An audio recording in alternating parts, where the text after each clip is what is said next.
The other day I was passing by one of those inconvenience stores, and there was a tent next to the store.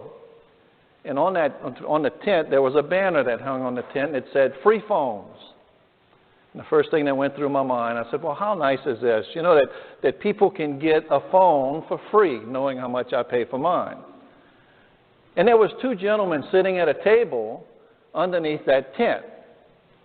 And I was thinking, again, you know, how good it is. I said, did these guys have that time to volunteer themselves to be able to do this service for the poor, to hand out these free phones? Well, we know that's not true, right? We know that these phones are not really free. Somebody has to pay for them, right? Somebody got paid to make them. Somebody gets paid to distribute them. That it's not really free. Another instance I was watching this past week, I saw the same commercial every day. And every day that commercial said, today and today only, if you buy one, you can get another one free, just pay shipping and handling. I have a friend of mine that did that one time, and he said he paid so much for the shipping and handling for the second one that he could have bought 4 of the original ones, right? Nothing is free in life. There is a cost for everything. Everything that we do, everything that we receive, everything out there has some type of cost, whether it's money or time or sacrifice. Everything has a cost. And we as Catholic Christians know that our salvation comes to us for free because Jesus paid the price.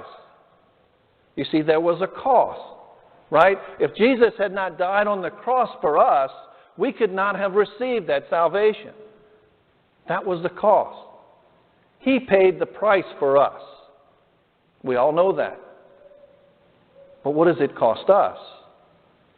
You see, in today's gospel, and this gospel is so easy to listen to, right? It's so easy to sit and listen to Jesus say that we have to hate our father and mother and wives and children, brothers and sisters, and everything, even hate ourselves.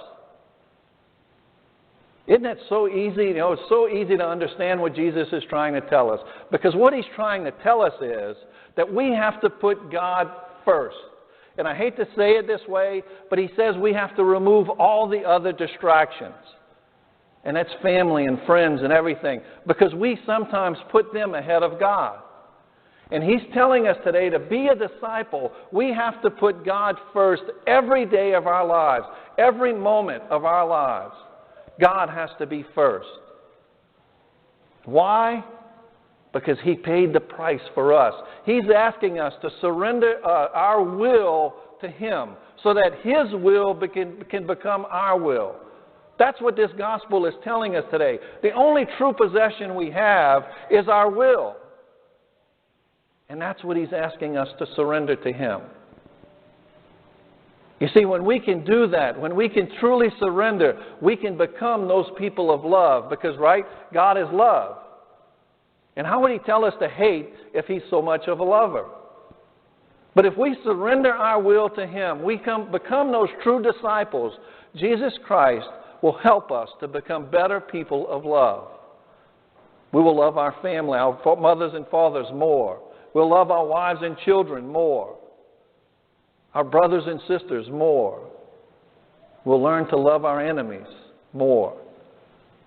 Because we become those true disciples and we can take out everything that interferes with that relationship with God. That's what he's asking us to do in today's gospel.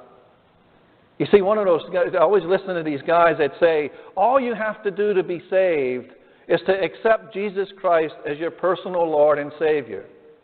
That's not what today's gospel says. Today's gospel says I have to surrender my life to him. It's not just what comes out of my mouth. It's how I begin to live my life. To be his disciple. To be that person of love. It has to change my life completely. I have to allow him to change my life completely. You see, are we ready to surrender our will to the guy who was born for us? Are we ready to surrender our will to the guy who died for us? Are we ready to surrender our will to the one who rose for us? Jesus Christ paid the price for us to receive this grace of God, this free gift. And we don't even have to pay shipping and handling. Jesus Christ pays for us. And all He's asking us to do is to surrender to Him. Sounds easy, doesn't it? It's not. But we can't do it unless we decide. Like Paul says, it has to be a decision of our own. Because we won't be slaves to this world any longer. Because we're brothers and sisters of Jesus Christ. Are we ready to surrender to Him? Are we ready to allow Him to change our lives? To help us to become better people of love? Are we ready to be those disciples?